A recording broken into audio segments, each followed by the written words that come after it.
ظاہر نہیں ہوتے، جیسے ہی یہ ظاہر ہو جاتے ہیں تو راستہ بدل دیتے ہیں اور وہاں سے نکل کھڑے ہوتے ہیں۔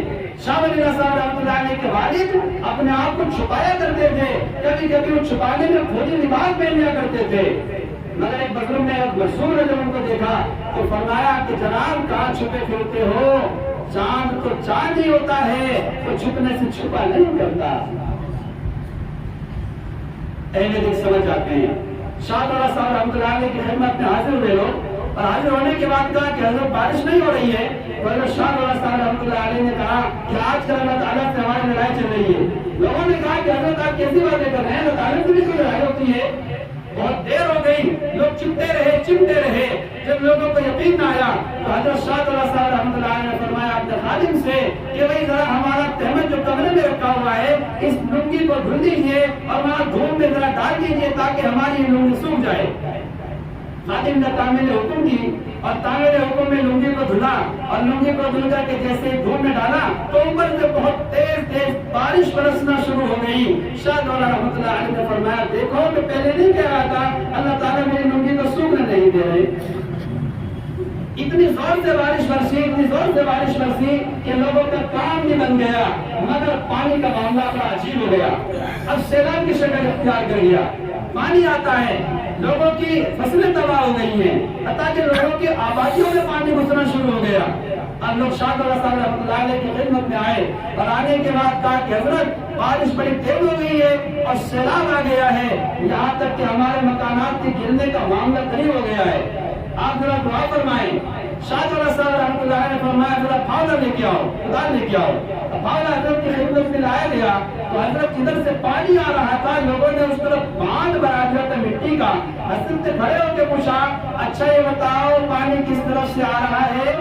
لوگوں نے بتایا کہ حضرت ادھر سے پانی ادھر کو جا رہا ہے، آپ کدھر چاہتے ہیں؟ لوگوں نے کہا کہ حضرت ہم چاہتے ہیں کہ ہماری بستی سے پانی نہ آئے بلکہ دوسری طرف ہو کے نکل جائے۔ تو لوگوں نے جو پانی کے لیے بند بنا رکھا تھا شاہ ولی صاحب رحمۃ اللہ علیہ نے وہیں اس بند کو پھاوڑے سے توڑنا شروع کر دیا۔ لوگوں نے حضرت کے ہاتھ کو پکڑ لیا اور ہاتھ کو پکڑنے کے بعد کہا کیا کرتے ہیں حضرت، پانی ٹوٹ جائے گا تو ہماری بستی میں پانی بھر جائے گا، ہم سب ڈوب جائیں گے، تہس نہس ہو جائیں گے، آپ ایسا نہ کریں۔ شاہ ولی صاحب رحمۃ اللہ علیہ کے اوپر جذب کی کیفیت طاری ہو گئی اور شاہ ولی صاحب رحمۃ اللہ علیہ نے فرمایا جدھر مولا ادھر شاہ دولا، جدھر مولا ادھر شاہ دولا، جدھر مولا ادھر شاہ دولا۔ میرے مالک کی مرضی تو یہ ہے کہ پانی ادھر جائے، تم کون ہوتے ہو پانی کو روکنے والے؟ جیسے ہی شاہ دولا رحمۃ اللہ علیہ کی زبان سے یہ الفاظ جاری ہوئے پانی رک گیا۔ یہ ہے اولیاء کاملین، یہ ہے اللہ کے خاص بندے، ان کو اللہ تعالیٰ عطا فرماتے ہیں فراست ایمانی۔ اس کو حدیث پاک میں نبی علیہ السلام نے ارشاد فرمایا اتقوا فراست المؤمن فإنه ينظر بنور اللہ۔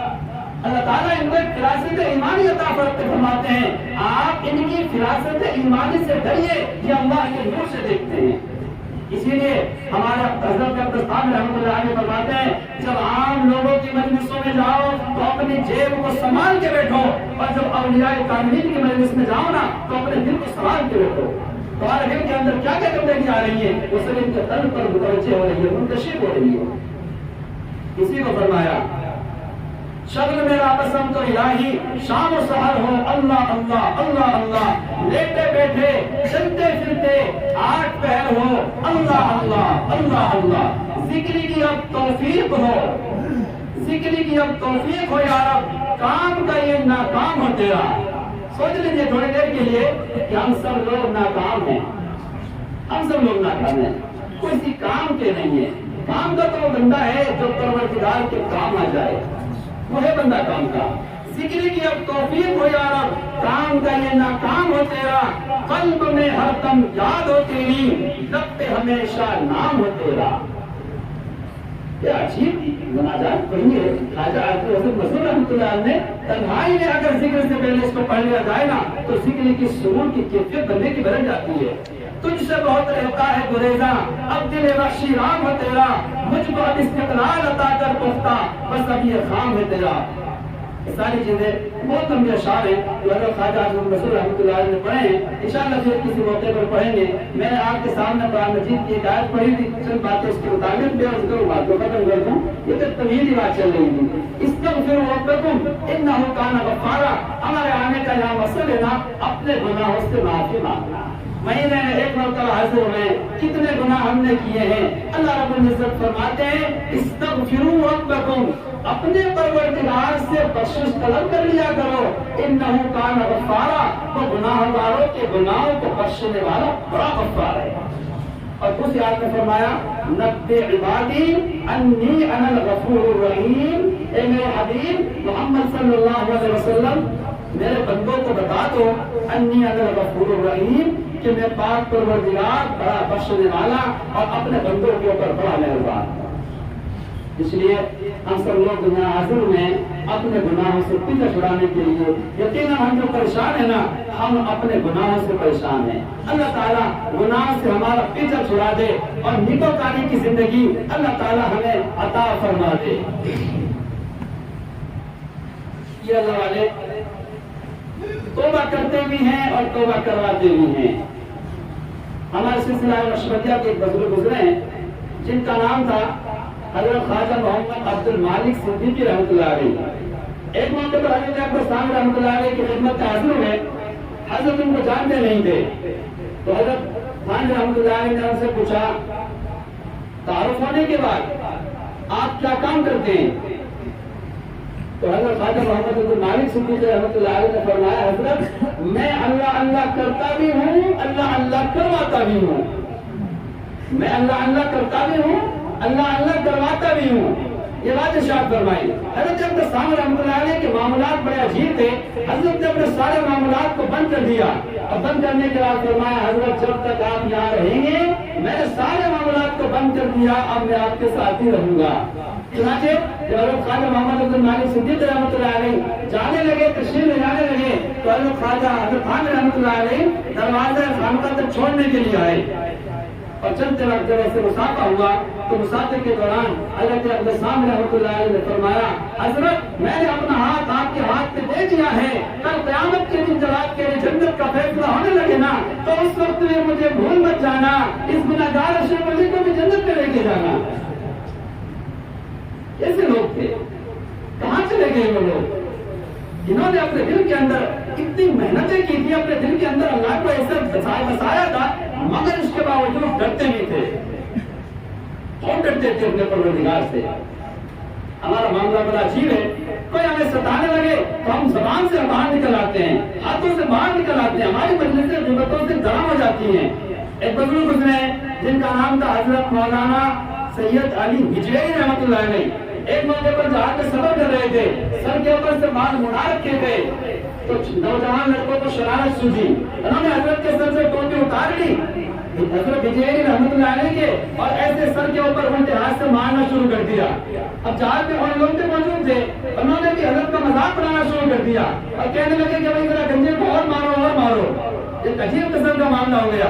اللہ تعالیٰ کی رحمت جوش میں آئی, اور جوش میں آنے کے بعد الہام ہوا اور کہا ہجویری اگر تو کہتا ہے اور تو ان کی پریشانی ان کی دقتوں سے پریشان ہوتا ہے تو میں اس کشتی کو ابھی الٹ کر رکھ دیتا ہوں. حضرت ہجویری رحمۃ اللہ علیہ نے فرمایا ہے میرے پاک پروردگار, جب آپ کشتی الٹنے پر قادر ہیں تو آپ ان کے دلوں کی کشتی کو الٹ دیجیے نا, انہیں توبہ کی توفیق دے دیجیے. جیسے انہوں نے دعا مانگی, اللہ رب العزت نے دعا کو قبول کر لیا اور فوراً ان کو توبہ کی توفیق ہوئی. حضرت ہجویری رحمۃ اللہ علیہ کے ہاتھ پر وہ پورا مجمع توبہ طائب ہوا اور مقام ولایت اللہ رب العزت نے ہم تمام کو عطا فرمایا. ایسے لوگ ہوتے ہیں. شیخ حسن بصری رحمۃ اللہ علیہ ہیں, لوگوں نے بتایا نوجوان طبقے کا معاملہ خراب ہو گیا ہے.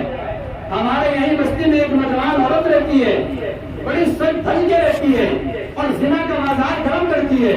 ہمارے محلے کے نوجوان لڑکے وہاں جاتے ہیں, 1000 دینار اسے دیتے ہیں اور رات بھر اس سے منہ کالا کرتے ہیں, اپنی بھی عزتیں خراب کرتے ہیں اور اس کی بھی عزت ڈوبتے ہیں اور پھر واپس آ جاتے ہیں. انہوں نے اپنے مال کو, جان کو, عزت کو سب کو داؤں پہ لگا رکھا ہے. آپ ذرا ان کے بارے میں کچھ کہیے. حضرت حسن بصری رحمۃ اللہ علیہ تشریف لے گئے اور وہاں جا کے کھڑے ہو گئے. 1000 دیناروں کا انتظام کیا اور 1000 دینار کا انتظام کر کے ان زانیہ فاحشہ عورت کے دروازے پہ کھڑے ہو گئے، بیٹھ گئے۔ لڑکوں نے جب آنے جانے والوں نے وہاں دیکھا کہ حضرت حسن بصری رحمۃ اللہ علیہ یہاں موجود ہیں، تو لوگ دیکھتے کہ اچھا آج تو وقت کا مظلوم بھی اس کی محبت سے گرفتار ہو گیا ہے اور اس کے جال میں پھنس گیا ہے، مگر آگے بڑھ کر پوچھنے کی کسی کی ہمت نہ ہوئی۔ جیسے شام کا وقت ہوا تو خادمہ اندر سے باہر آئی، باہر آنے کے بعد دیکھا کہ ایک بوڑھا آدمی ہے، بزرگ حسن بصری ہے، وقت کا بڑا ولی ہے، حضرت راجہ بصریہ کے زمانے کا ہے۔ بات ذرا لمبی ہو جائے گی، انشاءاللہ پھر کسی موقع پر تفصیل عرض کروں گا، چھوٹی چھوٹی باتیں آ رہی تو سنتے جائیں۔ حضرت حسن بصری رحمۃ اللہ علیہ بیٹھے ہوئے ہیں تو کہا کہ میرے پاس 1000 دینار ہیں، آپ انہیں لے لیجئے۔ خادمہ نے 1000 دینار حضرت حسن بصری رحمۃ اللہ علیہ سے لیے اور ان کی رسید وغیرہ جو بنانی ہوتی تھی اس زمانے کی وہ کاٹی اور حضرت حسن بصری رحمۃ اللہ علیہ کو اندر لے گئی۔ دیکھا کہ وہاں ایک نوجوان لڑکی ہے اور بہت بناؤ سنگار کے ساتھ سن دھر کے بیٹھی ہوئی ہے، بوڑھا ہے حسن بصری رحمۃ اللہ علیہ، وقت کا قطب ہے، ابدال ہے، بڑے اونچے درجے کا آدمی ہے۔ حضرت حسن بصری رحمۃ اللہ علیہ اندر تشریف لے گئے اور تشریف لے جانے کے بعد اس سے پوچھا اچھا تو کیا آج کی رات آپ کی میرے لیے؟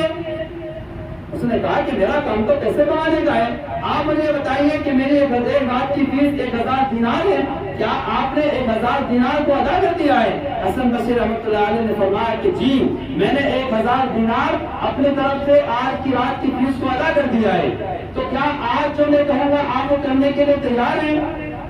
اس عورت نے کہا کہ ہاں میرا تو کام ہی یہی ہے۔ تو حضرت حسن بصری رحمۃ اللہ علیہ نے ارشاد فرمایا کہ ذرا وضو کر لیجئے۔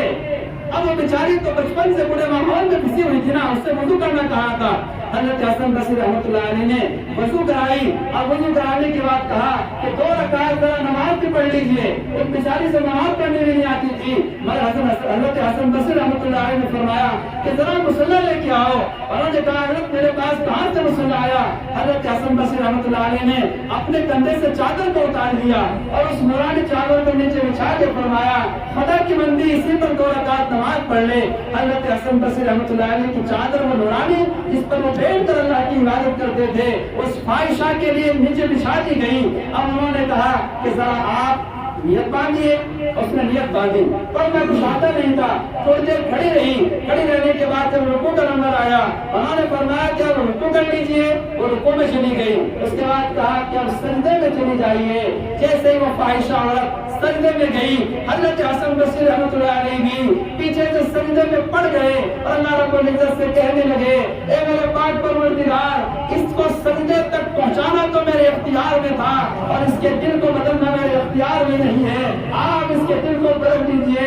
حضرت حسن بصری رحمۃ اللہ علیہ کی دعا وہاں سجدے میں ہو رہی ہے، زانیہ عورت توبہ طائب ہو کے حضرت حسن بصری رحمۃ اللہ علیہ کے پیچھے بیٹھتی ہے، حضرت مجھے توبہ کرا دیجئے، آج سے میں سارے گناہ سے توبہ کرتی ہوں۔ کتابوں میں لکھا ہے کہ آگے چلنے کے بعد وہ زانیہ عورت اس سے نکاح کر لیتی ہے، شادی کر لیتی ہے، نکاح کے نتیجے میں 8 لڑکے اس کے یہاں پیدا ہوتے ہیں اور اپنے وقت کے بڑے محدث اور بڑے علماء میں ان کا شمار ہوتا ہے۔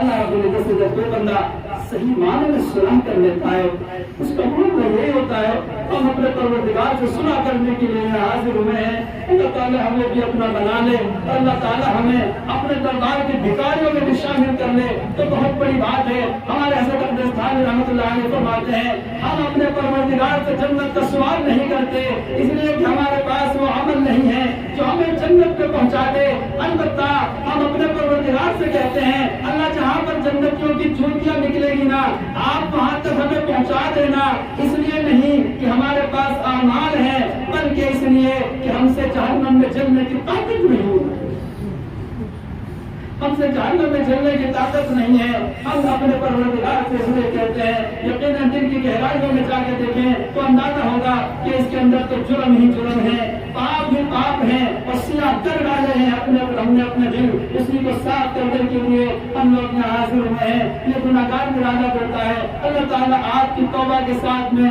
مجھ گناہگار کی بھی توبہ کو قبول فرما لے اور اس پورے عالم کے لوگوں کے لیے اللہ تعالیٰ ہمارے یہاں آنے کو قبول فرمائے اور نافذ فرمائے۔